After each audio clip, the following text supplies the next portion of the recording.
안녕하세요. 원리 수능 확률 통계 문제 해설 이원우입니다. 오늘은 조금 이제 중간에 표본에 대해서 한 번 더 강조하고 넘어가려고 합니다. 표본에 대한 확실한 이해, 이론적 그 기반, 어떤 것이 표본의 이론적 기반이 되는가 하는 문제를 명확하게 여러분들이 이해했으면 좋겠어서요. 자, 시작해 볼까요? 문제는 하나 풀고 넘어가죠. 정규분포 평균이 m이고 분산이 4인 정규분포를 따르는 모집단에서 임의 추출한 크기 7의 표본과 크기 10의 표본의 표본분모를 각각 XA 바, XB 바라 하고 XA 바와 XB 바의 분포를 이용해서 추정한 모평균 M에 대한 신뢰도 95%의 신뢰 구간을 각각 A, B, C, D라고 하자. 보기에서 옳은 것들을 모두 고르시오. 뭐 그렇게 어려운 문제는 아닙니다. 우선 그대로 적어볼까요? X는 정규분포하고 평균이 M이고 분산이 4이다. 여기서 N이 7일 때의 표본 평균을 XA 바라고 그랬어요. XA 바는 그래서 어떤 분포랍니까? 정규 분포하고 평균은 똑같이 M이고 분산은 7분의 4인 분산을 갖는 정규 분포를 하는 거죠. 표본이 10인 표본의 크기가 10일 때 표본 평균을 XB 바라고 부르고 라고 하고 하면 XB 바는 평균이 마찬가지 M이고 분산은 10분의 4인 정규 분포를 한다. 이건 뭐 기본이죠. 기본적인 것들은 전부 정리를 한번 해놓고요. 자, 신뢰도 95%에 있어서의 신뢰 구간을 A, B라고 그랬어. 여기에서 신뢰 구간을 A, B, 여기서 신뢰 구간을 C, D라고 하자. 그게 이제 주어진 문제고요. 신뢰도 95%일 때의 K값, 뭐 신뢰 계수, 그거는 주어지지 않았습니다. 여러분들이 이제 알아서 임의로 어떤 한 값을 정해서 주면 되는데 우리는 이거 알죠? 신뢰도 95%, 95%, G 1.96임을 압니다. 마이너스 1.96. 그러면 이 면적이 0.95. 이 면적이 0.95일 때의 Z값을 알고 있자라는 이야기를 한 2번 했고요. 평균이 0이고 이 반쪽의 면적은 0.475. 그러므로 두 개 똑같으니까 0.95. 그거는 좀 알고 넘어가자. 뭐 몰라도 어떤 값만 특정한 값만 대입을 하면은 된다라고 그렇게 얘기했습니다. 첫째, XA 바의 분산은 X바 B의 분산 이것이 이것보다 크다? 크죠? 이건 뭐 옳음 맞는다 라고 하고, 자 이제 아마 무슨 그 A, B, BC는 뒤에 나오는 것 같으니까 천천히 한번 신뢰 구간은 천천히 해보기로 하고요.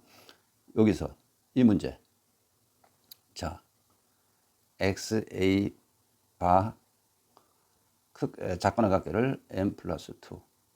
그럼 당연히 표준화 시키는 거죠. 표준화 시켜서 XA 바 마이너스 M 나누기 뭡니까? 분산의 루트 씌운 거 루트 7분의 2. 이거는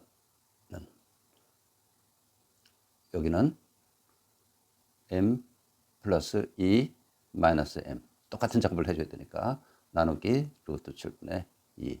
그러면 이거는 G 작거나 같기를 뭐예요? 2 나누기 루트 7분의 2. 루트 7이네. 이거는요. 결국 루트 7. 자, 그 다음에 두 번째 이쪽 거는 똑같이 XB 바 작거나 같기를 M 플러스 2. 표준화를 시키면 XB 바 마이너스 M 나누기 루트 10분의 2. 그죠? 10분의 2. 작거나 같기를 이거 M 플러스 2 마이너스 M 2 루트 10은 이제 이게 표준화돼서 G가 됐으니까 G는 2 나누기 루트 10이네요. 그러면 요 값은 루트 7이고 요 값은 루트 7이고 요 값은 루트 10이야. 그런데 0을 기준으로 해서 루트 7이 큽니까? 루트 10이 큽니까? 예? 여기가 루트 7, 여기가 루트 10이야. 이 면적이 예, 요거를 더한 면적이 되겠죠. 그래서 어느 게 더 큽니까? 예, 이게 더 크죠. 루트 10까지 합했을 때의 면적이 더 크므로 이것도 맞아. 그죠?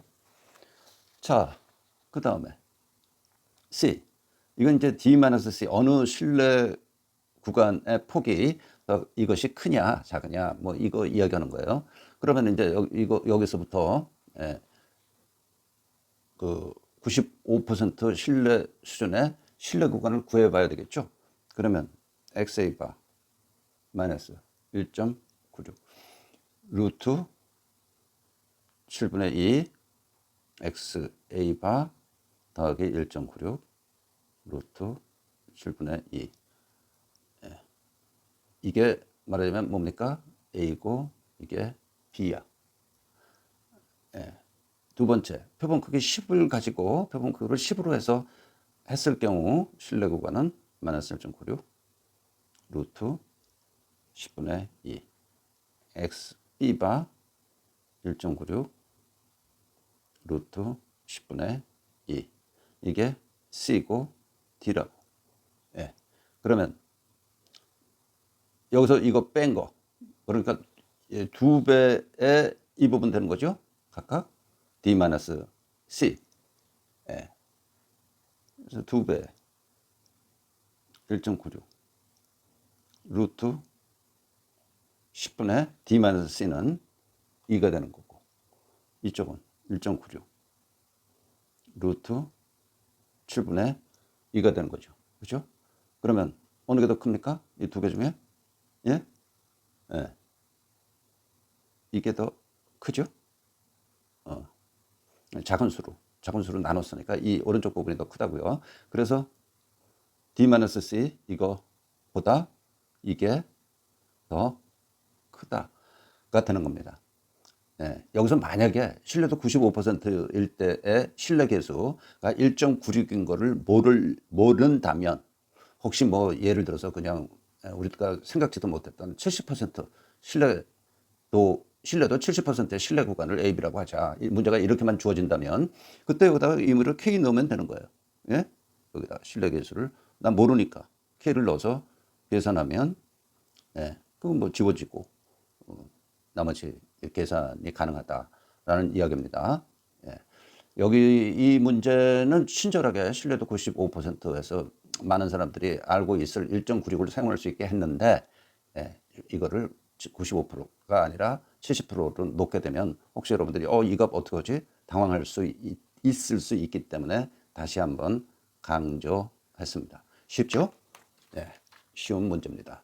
이런 문제들은 절대로 놓치면 안 되는 문제입니다.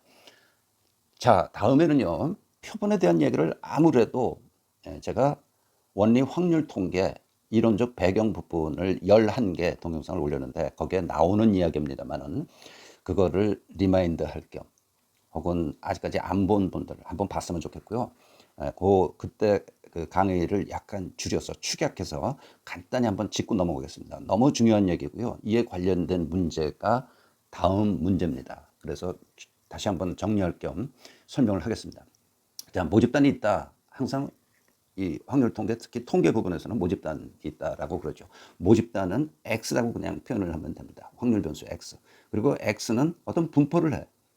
FX라는 분포를 하는데 대체적으로는 여러분에게 이게 정규 분포를 이제 정규 분포 한다고 한다. 뭐 정규 분포를 따른다고 한다. 이렇게 이야기를 하는 거예요.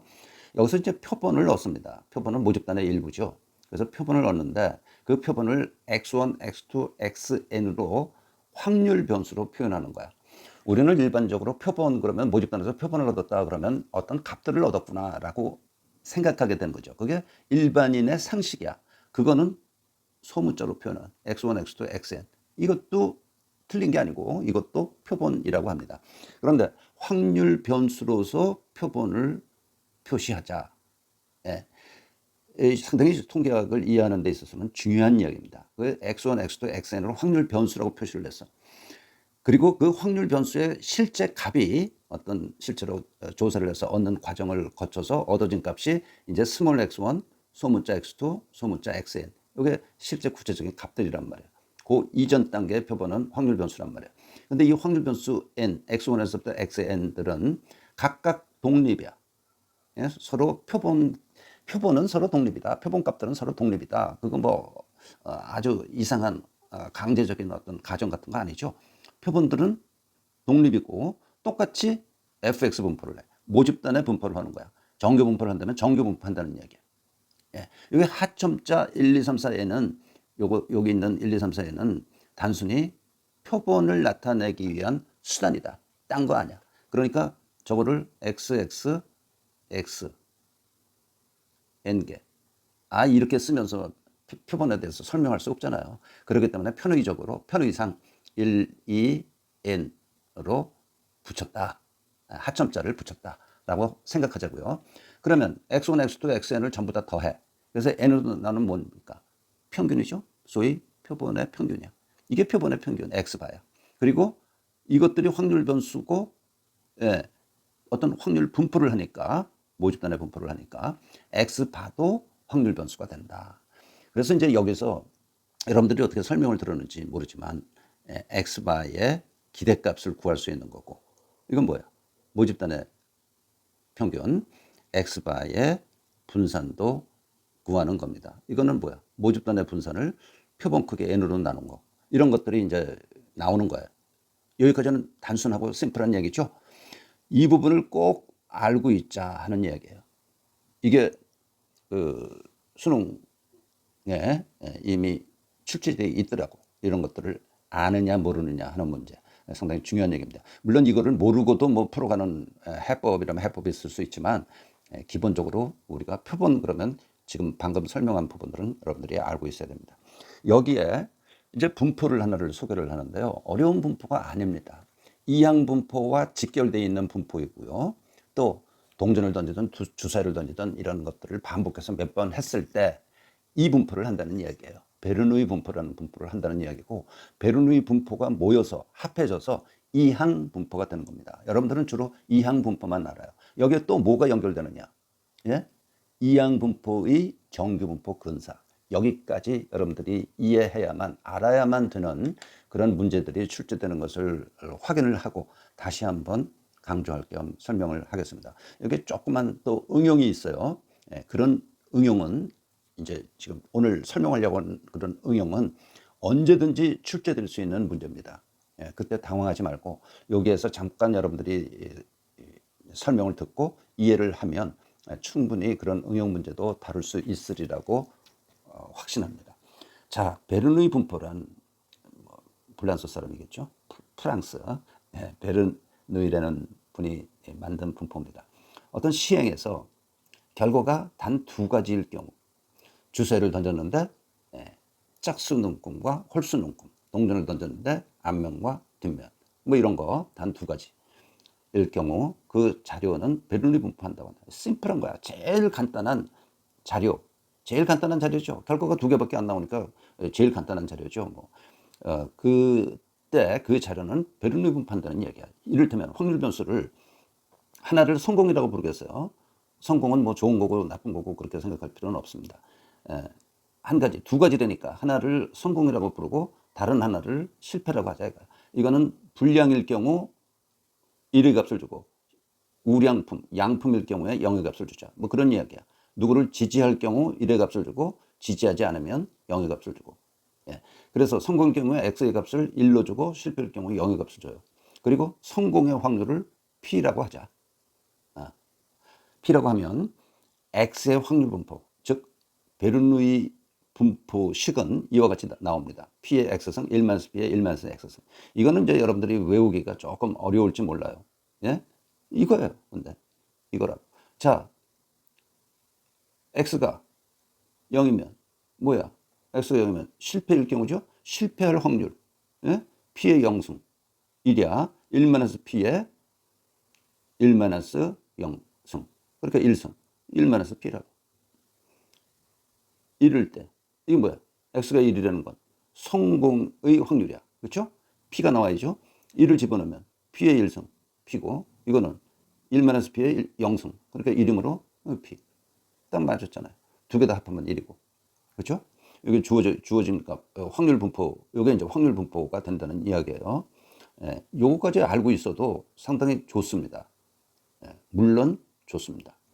이런 어떤 베르누이 시행을 독립적으로 n번 반복했을 경우, 이게 이제 소위 독립 시행이라는 거잖아요. 예? n번 반복했을 경우, 똑같은 거를 n번 반복했을 경우, 동전을 10번 던졌을 경우, 뭐 이런 거나 똑같은 이야기야. 그 결과는 성공 횟수야. n번 중 성공한 횟수가 나올 거 아니야. n번 반복했는데 성공한 횟수, x가 1인, 이건 이항분포 한다고 한다. 이걸 조금 이제 풀어서 설명을 조금 더하면 x1, x2, xn을 각각 첫 번째 베르누이 시행, 두 번째 시행, n번째 시행을 나타내는 확률 변수라고 그러죠, 이거야.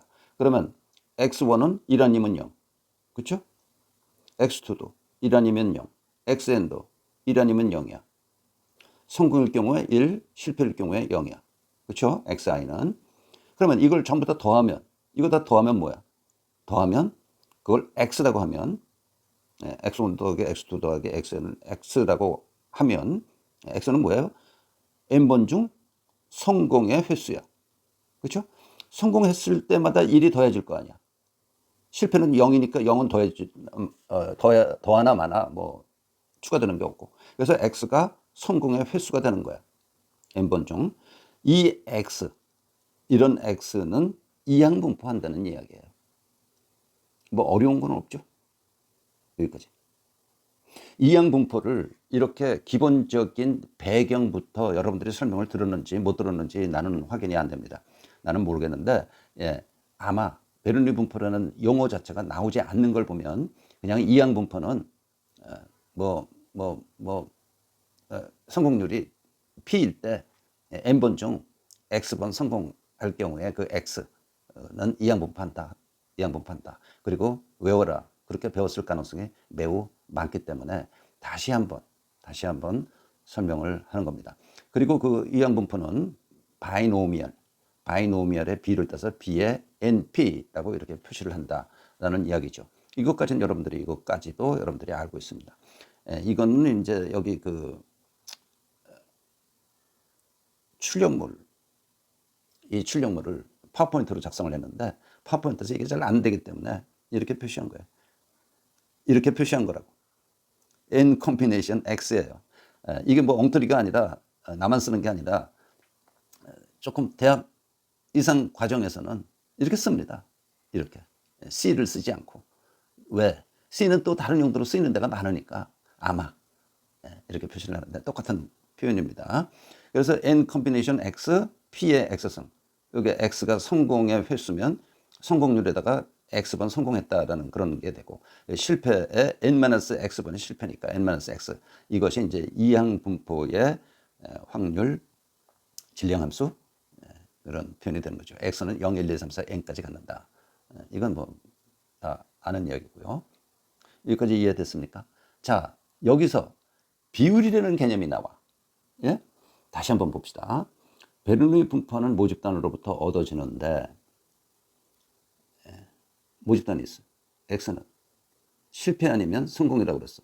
예를 들어서 여기 지지하면 1의 값을 주고, 지지하지 않으면 0의 값을 주자. 유권자들이 있는데 X는 지지 않을 경우에 1의 값을 주고, 지지하지 않을 경우에 0의 값을 주자. 이거 아니면 저거죠. 그렇죠? 이거 아니면 저거. 그런 경우에. 그러면 표본을 얻었어. N개의 표본을 얻었어. 이 베르누이 분포하는 거예요. 그래서 X1, X2, XN을 얻었다고 할 때 X1, 1, 성공일 때 1의 값을 주고 실패일 때 0. 말하자면 조금 아까 예에서는 지지할 경우 1 지지하지 않을 경우 0의 값을 주자. 그렇게 이야기를 할 수 있단 말이야. 그럼 x가 1이 되는 거는 뭡니까? 1일 확률, p는. 이게 소위 지지율이 되는 거야. 그렇죠? 지지할 확률이니까 지지율이 된다 이거예요. 그리고 요것들을 전부 다 더했어. 예. 지지자의 수죠. x는 아까는 이제 성공 횟수라고 그랬는데 성공 대신에 지지라고 한번 생각을 해보자는 거야. 예? n번 중 n명 중 지지자의 수야. 여기다 10, 10, 10의 값을 갖기 때문에 예. 지지한다는 사람 값만 더해줘. x에 x가 돼요. 요 x가 뭐야? 이항분포한다고 그랬어요. 그렇죠? 조금 아까 이항분포한다 라고 했는데 요 이항분포하는 x를 n으로 나누어. 예? n으로 나누어. 그러면 표본 평균이 되는 거죠? 이거? 그렇죠? 이 표본 평균 아니야. x를 1부터 n까지 전부 다 해서 n으로 나눴으니까 여지껏 우리 써오던 기법으로 이야기하면 x반이냔 말이에요. 그렇죠? x바는 바로 의미상으로 의미가 표본에서 얻어지는 비율이 된다는 거야. 예, 이게 성공률, 여기서는 지지율. 그러니까 표본의 지지율이죠. 표본에서 얻어진 지지율. 예, 여기 조금 더 표현을 한번 더 해놨습니다. n분의 지지자의 수야. P에서는. 그리고 그거 지지자의 수라는 거는 이거 다 더한 거니까 n이고 이게 뭐야? x바야. 그렇죠? 표본들을 전부 다 합해서 n으로 나눴으니까 x바냐. 그러면 n이 충분히 크다면 p 햇이라는 것이 표본 비율이라는 것이 정규 분포한다고 할 수 있다. 예? 정규 분포한다고 할 수 있다. 예, 소위 말해서 중심극한 정리는 노골적으로 여러분들한테 아마 설명은 안 되는 것 같은데요. 표본 크기가 클 때 x바는 정규 분포한다. 표본 크기가 클 때 x바는 정규 분포한다. 그러니까 이 p햇 자체가 평균이니까 표본 평균이므로 p햇은 정규 분포한다. 평균은 뭐야? 모집단의 평균 p. 분산은 n분의 표본 크기 n분의 모집단의 분산 p 곱하기 1-p. 예? 그렇게 되는 거라고요. 예.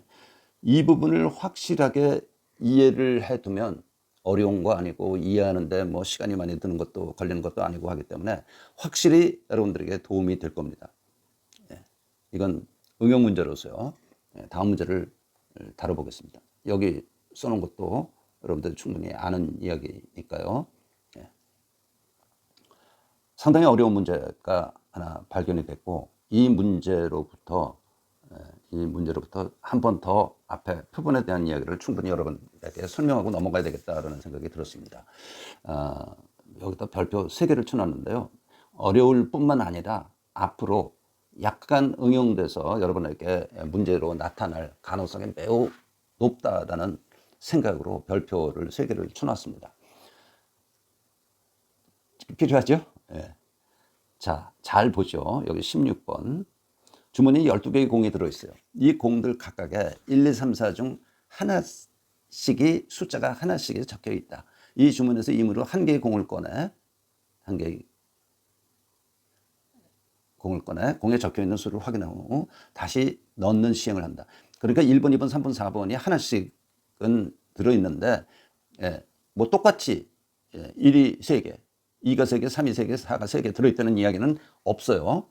근데 아무튼 임의로 공을 한 개 꺼내서 공에 적혀 있는 수를 확인하고 다시 넣는 시행을 하는데 반복 시행이죠. 이 시행을 4번 반복해서 확인한 4개의 수의 합을 확률 변수 x라고 한다. 확률 변수 x는 다음 조건들을 만족시킨다. 이 조건이 힌트지. x가 4일 확률은 x가 16일 확률에 16배를 했는 것이고 81분의 1이다. x의 기대값은 9다. 이 두 개의 값이 주어졌을 때 x의 분산을 구하라야. x의 분산이 p분의 q일 때 p 더하기 q의 값을 구하라. pq는 서로소이다. 예. 자, 이 문제는 이해됐죠? 그러면 이 4개 수의 합을 확률 변수 x라고 그랬는데요. 그거를 y1, y2 나올 때마다 y3, y4 첫 번째 남았을 때 값, 수를 y1, 두 번째 얻어진 값을 y2, 세 번째 얻어진 게 y3, 네 번째 얻어진 게 y4입니다. 이걸 x라고 하자. 뭐 출제자가 의도적인지 아닌지는 모르지만 y라고 할 때 확률 변수 y는 어쩌고 저쩌고 이렇게 문제를 내줬으면 조금 더 편안할 거야. 왜냐? 우리는 x 그다음에 y 그다음에 z 뭐 w 이런 순서대로 확률 변수를 쓰는데 갑자기 여기 확률 변수 x를 합을 x라고 그랬으니까 각 시행의 확률 변수를 y1, y2, y3, y4라고 그런 거야. 그러면 여기서 y1, y2, y3, y4라는 거는 표본이에요. 그렇죠? 첫 번째 얻어졌을 때의 표본, 두 번째 얻어졌을 때의 표본값, 확률 변수, 네 번째 얻어졌을 때의 확률 변수. 그렇죠? y1, y2, y3, y4는 똑같이 분포해. 그렇죠? 네, 똑같이 분포를 하고 갖는 값은 1, 2, 3, 4. 1 아니면 2 아니면 3 아니면 4야. 네. 그래서 우선 이건 베르누이 분포하고는 다른 분포입니다. 그렇죠? 베르누이는 둘 중에 하나인데 이건 네 개 중에 하나가 나오는 거고 그거 혼동하면은 안 됩니다. y의 분포를 한번 알아봐야 되겠다. y 1, 2, 3, 4인데 y 이건 어떻게 될 건가? 이걸 한번 생각해 보자. 그러면 x의 분포를 쉽게 얻겠다라는 건데 힌트가 주어졌어요. x는 4, x가 16일 때, 요건 x의 최소값이죠. 1111일 때, 요거는 최대값이야. 4444 얻어질 때, 그렇죠? 4444일 때의 확률을 16배 하고 1111 얻어질 때 확률이 81분의 1이다라는 것이 주어져 있단 말이에요. 자, 그러면 여기서 x가 4일 확률은 y1, y2, y3, y4가 4일 확률이고 이것은 81분의 1이다. 81분의 1은 3의 4승분의 1입니다. 3분의 1의 4승이다. 그러면 y가 1일 때 확률 1111 y가 1일 때 똑같아요. y가 1, y1, y2, y3, y4는 똑같이 y라고 할 수 있단 말이야. 그러니까 한 번 했을 때 1이 나올 확률이라는 이야기야. 한 번 했을 때 1이 나올 확률. 요거는 그러므로 3분의 1이죠. 3분의 1을 4승한 거나 똑같으니까. 예? 첫 번째, 두 번째, 세 번째, 네 번째 각각 1111이 나왔단 말이야. 근데 그게 81분의 1이래요. 그러면 1이 나올 확률은 3분의 1이라 이거야. 그렇죠? 그 다음에 x가 16일 확률은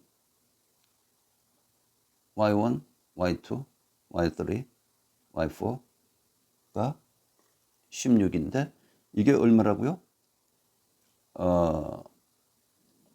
16분의 1에 81분의 1. 그러면 요거 6분의 1의 4승이네. 여기서 3분의 1, 여기서 2분의 1. 그죠? 6분의 1의 4승. 그러면